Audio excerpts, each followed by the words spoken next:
የእግዚአብሔርን የአምላክን ስም በከንቱ አትጥራ። ሁለተኛው ትእዛዝ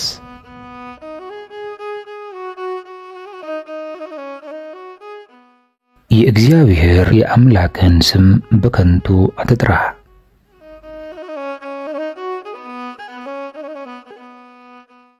እግዚአብሔር ስሙን በከንቱ የሚጠራውን ከበደል አያነጻውምና። ዘጸአት ቁጥር 7 የእግዚአብሔር ስሙ ቅዱስ ታላቅና ድንቅ ነው። የልዑል እግዚአብሔር ስም እንደማንኛውም ስም በልማድ የምንጠራው አይደለም። ስለሆነም በጸሎት ዕጣን ጊዜ በመሐሌ ዘይት መልካም መዓዛ አለው፣ ስም እንደሚፈስ ዘይት ነው እንደተባለ በአማረ ቃል ስሙን እንጠራዋለን።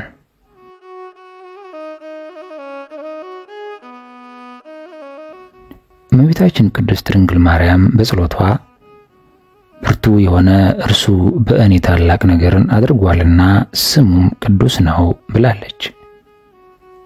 አባቷ ነቢየ እግዚአብሔር ቅዱስ ዳዊትም እንዲህ ብሏል፣ ስሙ የተቀደሰና የተፈራ ነው በማለት የእግዚአብሔርን ስም ቅድስና ተናግሯል።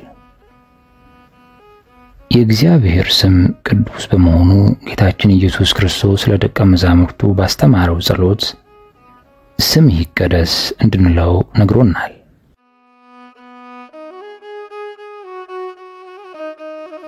እግዚአብሔር ቅዱስ መሆኑን በምናስታውስ ጊዜ ሁሉ በአክብሮትና በመፍራት ሊጠራ የሚገባውን ስሙን ስምህ ይቀደስ ማለት አለብን። ስለዚህም ቅዱስ ቅዱስ ቅዱስ እያለን ስም እግዚአብሔርን በጠራን ቁጥር በትህትና ሆነን እንሰግዳለን። ካህናተ ሰማይ ሱራፌልም የሚያመሰግኑት ቅዱስ ቅዱስ ቅዱስ የሰራዊት ጌታ እግዚአብሔር ምድር ሁሉ ከክብሩ ተሞልታለች እያሉ ነው። ታላቅና ቅዱስ ስሙን በሚጠሩ ጊዜም በመፍራትና በመንቀጥቀጥ ከመንበሩ ፊት ቆመው በክንፎቻቸው ፊቶቻቸውንና እግሮቻቸውን ሸፍነው ነው። በዚህ ጊዜም የመድረኩ መሰረት ከድምጻቸው የተነሳ ይናወጣል፣ ቤቱንም ጢስ ይሞላበታል። ይህም ነቢዩ ኢሳይያስን እኔም ከንፈሮቼ የረከሱብኝ ሰው በመሆኔ ዓይኖቼ እግዚአብሔርን ስላዩ ጠፍቻለሁና ወዮልኝ እንዲል አድርጎታል። ይህን ሱራፌል በመፍራትና በመንቀጥቀጥ የሚጠሩትን ቅዱስ አርባዕቱ እንስሳም በመንበሩ ፊት ቆመው ያለ አንዳች እረፍት ቅዱስ ቅዱስ ቅዱስ የነበረና የሚመጣው ሁሉንም የሚገዛ ጌታ ያለው አምላክ በማለት ሲያመሰግኑት ማየቱም ሐዋርያው ቅዱስ ዮሐንስ በራእዩ መዝግቦታል። ከፍጹም ክብሩና ከቅድስናው የተነሳ በዙፋን ላይ በተቀመጠው ከዘላለም እስከ ዘላለም በሕይወት ለሚኖረው ለእርሱ ክብርና ውዳሴ ምስጋና በሰጡት ጊዜ 24ቱ ካህናተ ሰማይ በዙፋኑ ላይ በተቀመጠው ፊት ወድቀው ከዘላለም እስከ ዘላለም በሕይወት ለሚኖረው እየሰገዱ በዙፋኑ ፊት አክሊላቸውን ያኖራሉ። እግዚአብሔር ስም ቅዱስ ነው፣ ስሜም በአሕዛብ ዘንድ ታላቅ ይሆናልና ይላል። ኤርምያስም አቤቱ እንዳንተ ያለ የለም፣ አንተ ታላቅ ነህ፣ ስምህም በኃይል ታላቅ ነው በማለት ተናግሯል። ኢያሱ ወልደ ነዌም በበኩሉ ታላቅ ስምህም የምታደርገው ምንድነው ያለ ሲሆን ነብዩ ዳዊትም የሰራዊት ጌታ እግዚአብሔር የእስራኤል አምላክ ነው ይባል ዘንድ ስምህም ለዘላለም ታላቅ ይሆን በማለት ዘምሯል። ነብዩ ኤርምያስም በሌላ ስፍራ ተቤዣቸው ብርቱ ነው፣ ስሙም የሰራዊት ጌታ እግዚአብሔር ነው ብሏል። እነዚህ ከላይ የተጠቀስናቸው ምንባባት ቅዱስ የእግዚአብሔር ስም ታላቅ መሆኑና ይኸውም በቅዱሳን አንደበት የተመሰከረ መሆኑን የሚያረጋግጥ ነው። ከዚህ ሌላም አምላካችንን እግዚአብሔርን የምናመሰግንበት እጅግ ያማረ የምስጋና ቃል በቅዱስ መጽሐፍ ተጽፎ እናገኛለን። አቤቱ ጌታችን ስምህ በምድር ሁሉ እጅግ ተመሰገነ፣ ምስጋናህ በሰማዮች ላይ ከፍ ከፍ ብሏልና። አቤቱ ጌታችን ስምህ በምድር ሁሉ እጅግ ተመሰገነ የሚል ነው። በእርግጥም የአምላካችን ስሙ ግሩምና ምስጉን ነው። ከዚህም ሌላ ስለ ወልደ እግዚአብሔር ልደት በተናገረው ትንቢት ነቢዩ ኢሳይያስ ስሙም ድንቅ መካር፣ ኃያል አምላክ፣ የዘላለም አባት፣ የሰላም አለቃ ተብሎ ይጠራል ብሎታል። በትክክልም የእግዚአብሔር ስም ድንቅ ነው። ለዚህም ነው ድንቅ ብቻም አይደለም፣ የእግዚአብሔር ስም መልካምም ጭምር ነው። ሐዋርያው ቅዱስ ያዕቆብ በመልእክቱ ክርስቲያኖች የሚጠሩበት መልካም ስም ያለው፣ ቅዱስ ዳዊትም ስምህን እናገራለሁ መልካም ነውና በማለት ምስክርነቱን ገልጧል። የእግዚአብሔር ስም ቅዱስ፣ ታላቅ፣ ምስጉን፣ ድንቅ፣ መልካም መሆኑን አረጋግጠናል። እንግዲህ የእግዚአብሔርን የአምላክህን ስም በከንቱ አትጥራ። እግዚአብሔር ስሙን በከንቱ የሚጠራውን ከበደል አያነጻውምና የሚለው ትእዛዝ የሚመለከተው ይህን ስም መሆኑን ማጤን ይገባል።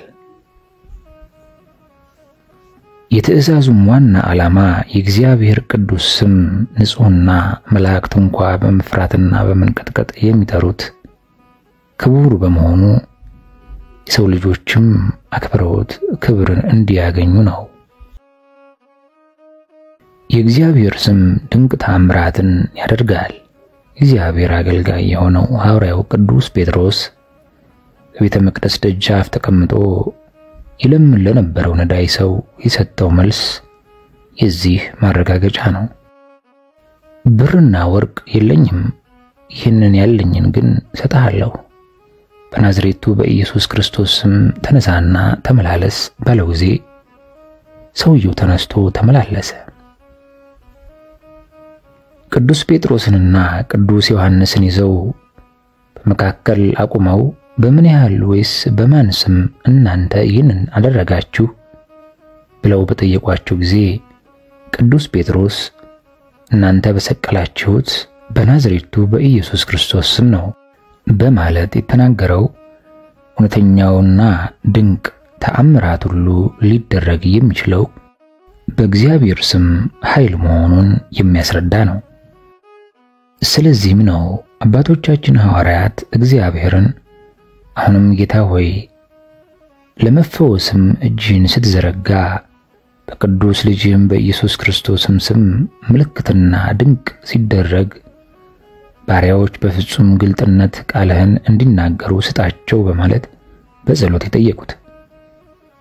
ይህም የእግዚአብሔር ስም የተአምራት ባለቤት መሆኑን የሚያረጋግጥ ነው። እኛ ባለንበት በዚህ ዘመን የእግዚአብሔርን ስም የሚጠራ እግዚአብሔርንም በመጥራት ብቻ እምነትን ከክርስቲያናዊ ምግባር ጋር ሳያዋሃዱ መዳን የሚገኝ የሚመስላቸው ሰዎች አሉ።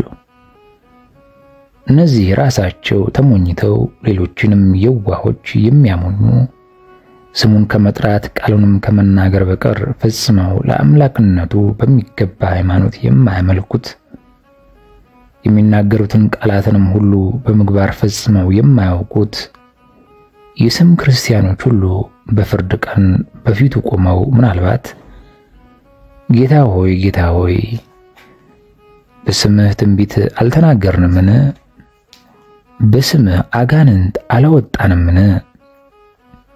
በስምህ ተአምራትን አላደረግንምን? በማለት ይከራከሩ ይሆናል። ከንቱና ፍሬ አልባ ክርክር።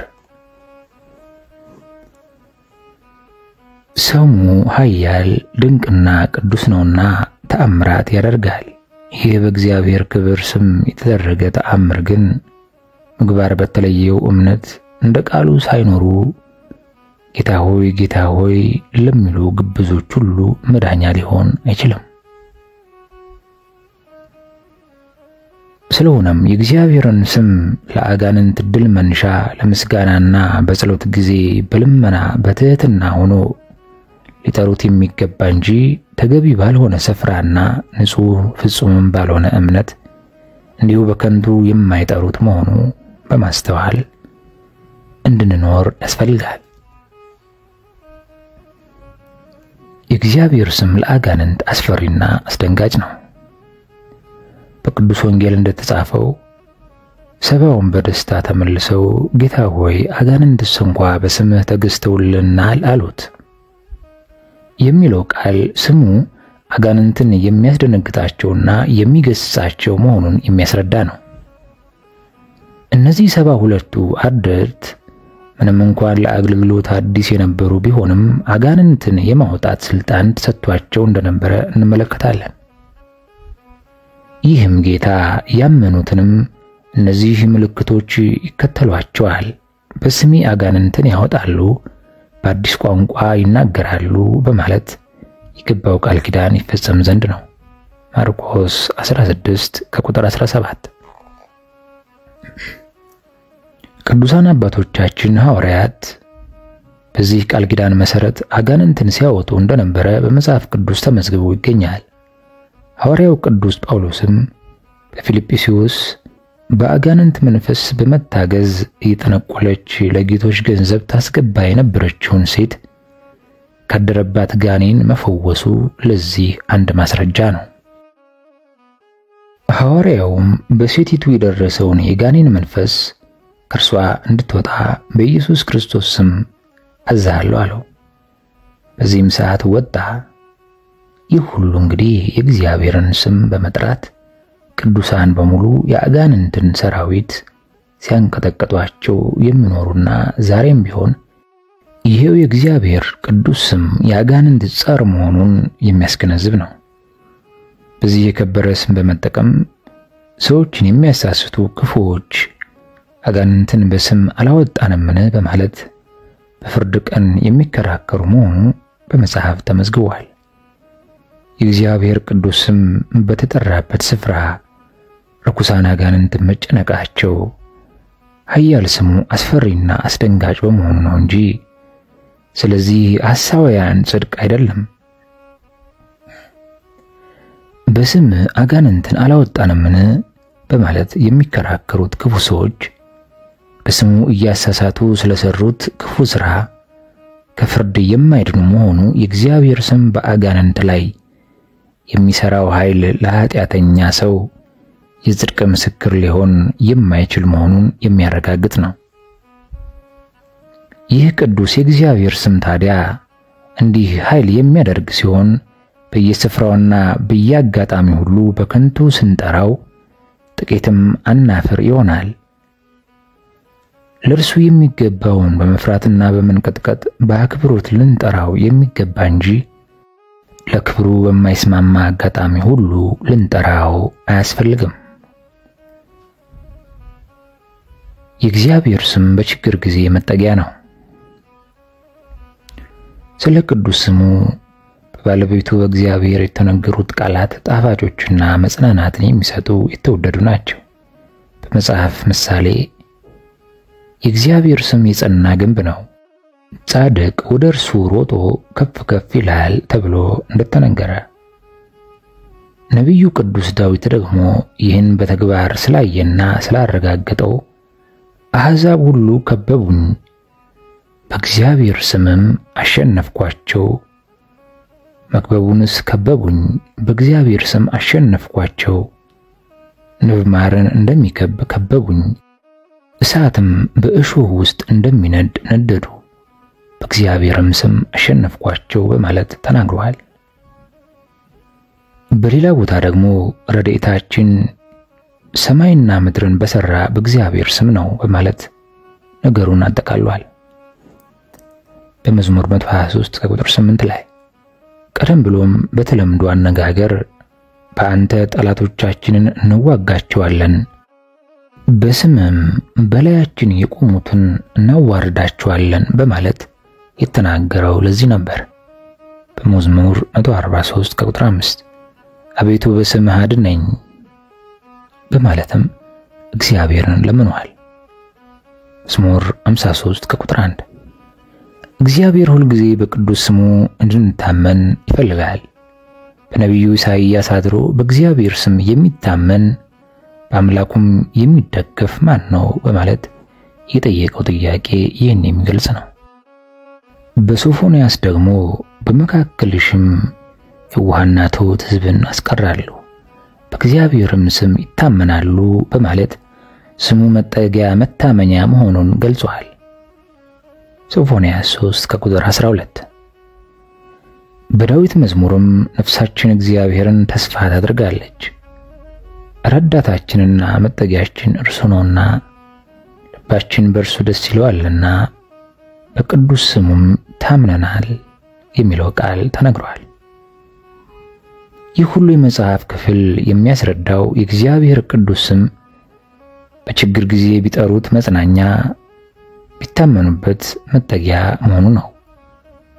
በጊዜ ሁሉ ረዳታችንና ኃይላችን የሆነው ቅዱስ የእግዚአብሔር ስም ለባህሪው በሚገባ መጠን ልናከብረው እንጂ በከንቱ ልንጠራው የማይገባ መሆኑን ማወቅ ያስፈልጋል። የእግዚአብሔር ስም የምንባረክበትና የመንፈሳውያን ምስጢራት ጸጋ የምናገኝበት ነው።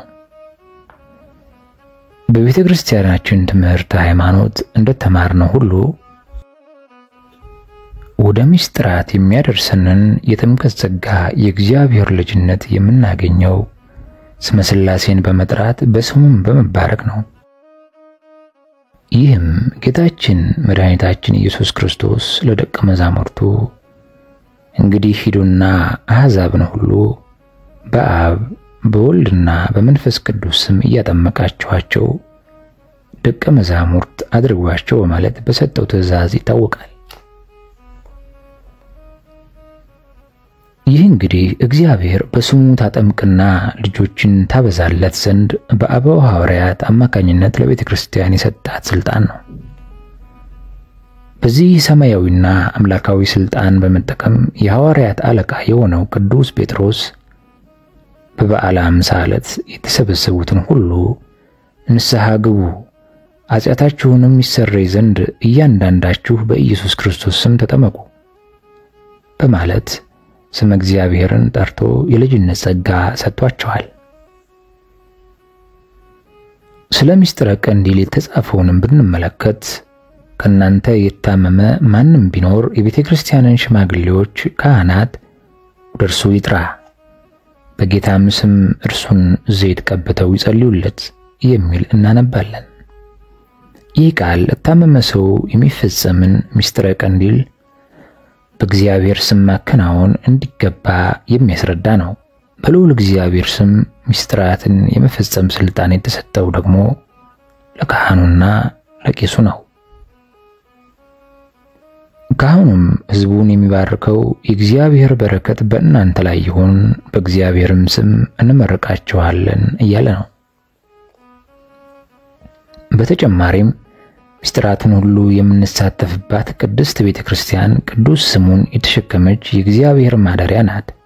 እርሷም የከበረች የምስጢራት ሁሉ ግምጃ ቤት ስለሆነች በስሙ ለሚታመኑ ሁሉ ከምስጢራት በረከትን ትሰጣለች። በቤተ ክርስቲያን በእግዚአብሔር ስም ጸጋ የምናገኝባቸው የሚሰጥባቸው ቅዱሳን ምስጢራት ሁሉ ለመዘርዘር ጊዜና ስፍራ አይበቃንምና ባጭሩ እንተዋለን። እንግዲህ የእግዚአብሔር ስም የኃይሉ ሁሉ ምስጢራተ ቤተ ክርስቲያን አማካኝነትም የጸጋ ስጦታ ሁሉና የበረከትም ምንጭ ከሆነ ስለዚህ የከበረ ቅዱስ ስመ መለኮት ከኛ የሚጠበቀው ምንድነው? ስለ ስም እግዚአብሔር የኛ ግዴታ ምንድነው? ይህ ስም የተጠራንበት እንዲሁም ከዓለም ሁሉ የተለየንበት በግንባሮቻችንም ላይ የሚታተመው የከበረ የእግዚአብሔር ስም ነው።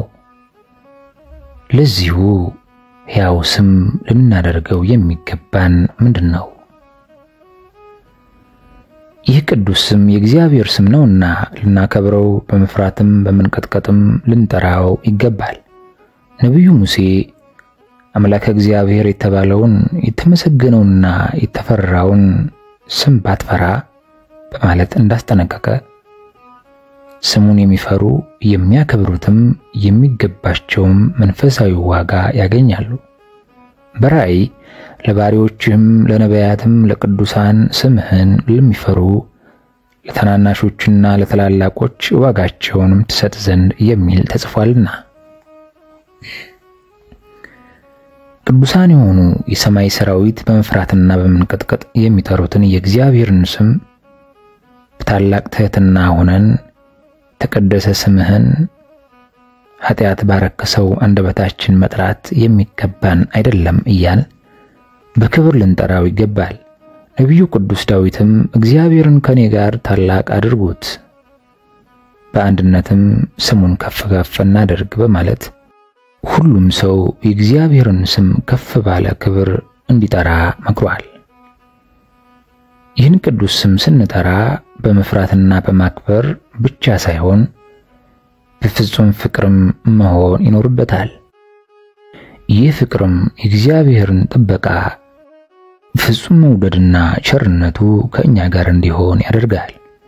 በእርሱ ፍቅር የሚኖሩ ቅዱሳን ሁሉ ስሙን በአክብሮትና በፍቅር ይጠሩት እንደነበርና ዛሬም ቢሆን በዚህ መልክ የሚጠሩት መሆኑን ሲያመለክት አቤቱ በቅዱሳን አንደበት ስምህ የተቀደሰና ጣፋጭ ነው ሲል ቅዱስ ዳዊት ዘምሯል። እንግዲህ የአምላካችን ስም የከበረና ቅዱስ ሲሆን በተራው ነገር ሁሉና በየአጋጣሚው ልንጠራው አይገባም። ምክንያቱም በሆነው ባልሆነው ስሙን በመጥራት ልማድ ወደ ማድረግ ደረጃ ደርሰን ክብሩንና ፍቅሩን እናጣለንና ነው። ከዚህ ይልቅ ልንጠራው የሚገባው በጸሎት ጊዜ ቸርነቱን ስንለምንና ስለተደረገልን ቸርነቱን ስናመሰግን ስጦታውንም ተስፋ በማድረግ መሆን አለበት። ቅዱስ ዳዊት በአንተም ስም እጆቼን አነሳለሁ፣ ነፍሴ በቅቤና በስብ እንደሚጠግቡ ጠግባለች፣ በቅዱስ ስሙ ተዋደዱ፣ ለልዑል እግዚአብሔር ስምም ዘምራለሁ በማለት በተደጋጋሚ የተናገራቸው ቃሎች የሚያስረዱት የእግዚአብሔርን ስም እንዴት ባለ ጊዜና በምን ጊዜ ልንጠራው የሚገባ መሆኑን ነው። በመዝሙር በምናመሰግንበትና በጸሎት በምንለምንበት ጊዜ ሁሉ እርሱ በመካከላችንና ከእኛ ጋር መሆኑ በማሰብ ቅዱስ ስሙን በትሕትና ልንጠራው ይገባናል። እርሱ ራሱ 2 ወይም 3 በስሜ የሚሰበሰብበት ጊዜ መካከላቸው እሆናለሁና በማለት የገባው ቃል ይህንኑ የሚያረጋግጥ ነው። ፍጹም የሆነ ልባዊ ፍቅርና አክብሮት ሳይኖር የእግዚአብሔርን ቅዱስ ስም በልማድ መጥራት ተገቢ አይደለም።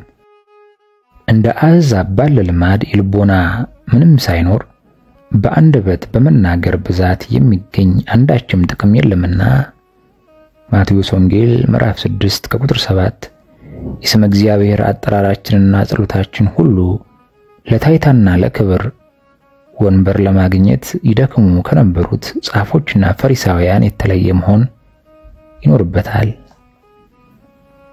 በልቦናቸው እግዚአብሔር ፍቅር ሳይኖር በሰዎች ፊት ለመታየት ብቻ ብለው የሚጸልዩና ተከበረውን የእግዚአብሔርን ስም የሚጠሩ ሰዎች ሁሉ በዚህ ተግባራቸው ሌሎችን ያሰነካክሉበታል እንጂ የሚያገኙት መንፈሳዊ ጥቅም የለም። ከዚህ የተነሳም የሰዎች የጸሎትን ዋጋና የእግዚአብሔርን ስም እንዲያቃልሉ ምክንያት ይሆናሉ። ለዚህ ኃጢአት ምክንያት በመሆናቸው ደግሞ መቀጣታቸው አይቀርም። ስለሆነም እኛ ከዚህ መሰሉ ድርጊት ልንቆጠብ ይገባናል። በጸሎት ጊዜ አእምሮአችን በቆምንበት ዓላማ ላይ ተወስኖ በእርጋታና በተመስጦ ልንጸልይ ከሚገባ በቀር በተበተነና በተረበሸ ሕሊና የምንጸልየው ጸሎትም የምንጠራው ስም እግዚአብሔርም ከልባችን ስላልሆነ በነቢዩ ይህ ሕዝብ በከንፈሩ ያከብረኛል፣ ልቡ ግን ከኔ ራቀ ነው የተባለው በእኛ ይፈጸማል። እኛም ቅዱሱን የእግዚአብሔርን ስም በከንቱ ከሚጠሩ እንመደባለን።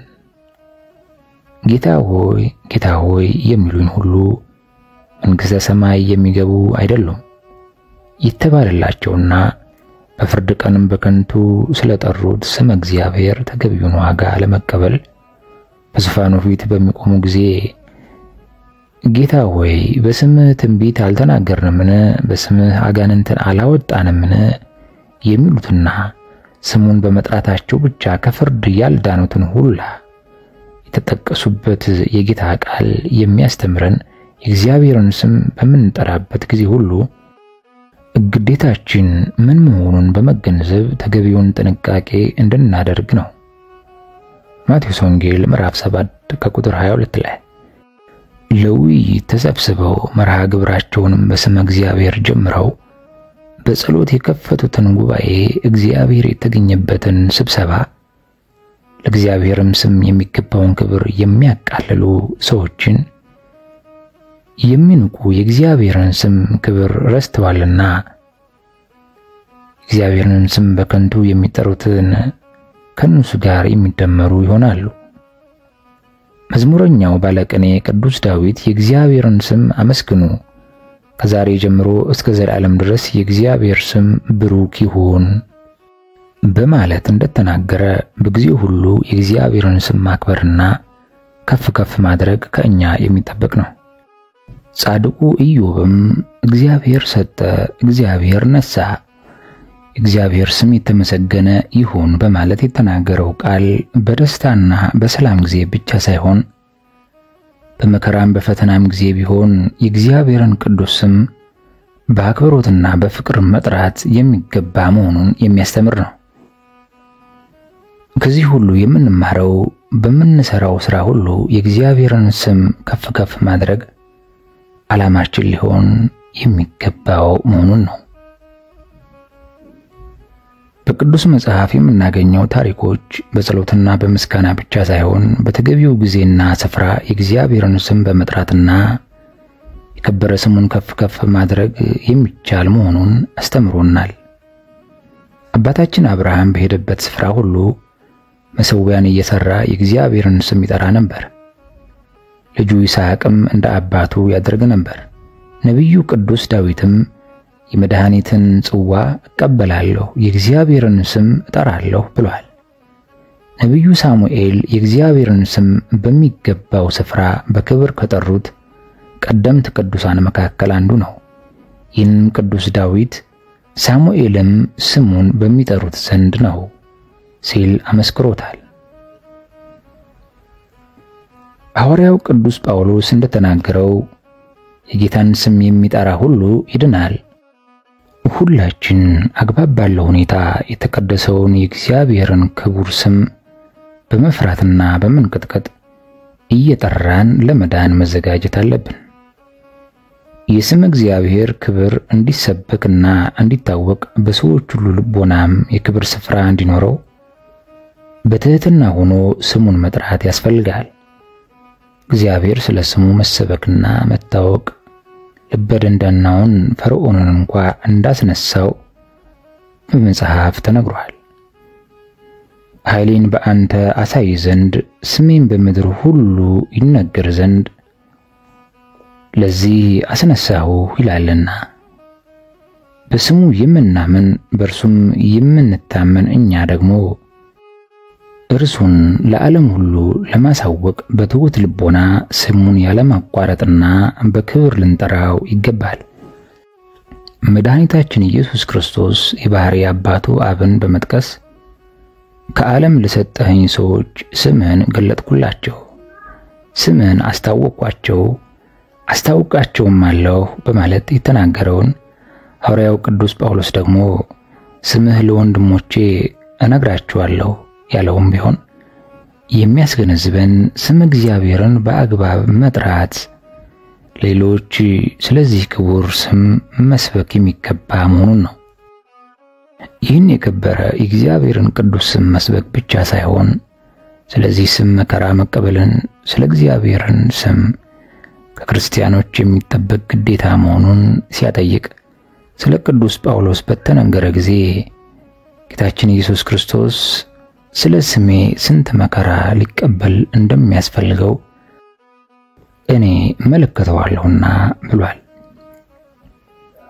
ስለ አባቶቻችን ስለ ሐዋርያት መከራ እነርሱም ስለ ስሙ ይናቁ ዘንድ የተገባቸው ሆነው ስለተቆጠሩ ከሸንጎ ፊት ደስ እያላቸው ወጡ በማለት የተናገረው ቃል ስለ እግዚአብሔር ስም መከራ መቀበል ቢገባም በደስታ ማስተናገድ የሚያስፈልግ መሆኑን የሚያሳውቅ ነው። ከዚህ በላይ የጠቀስናቸው ታሪኮች ሁሉ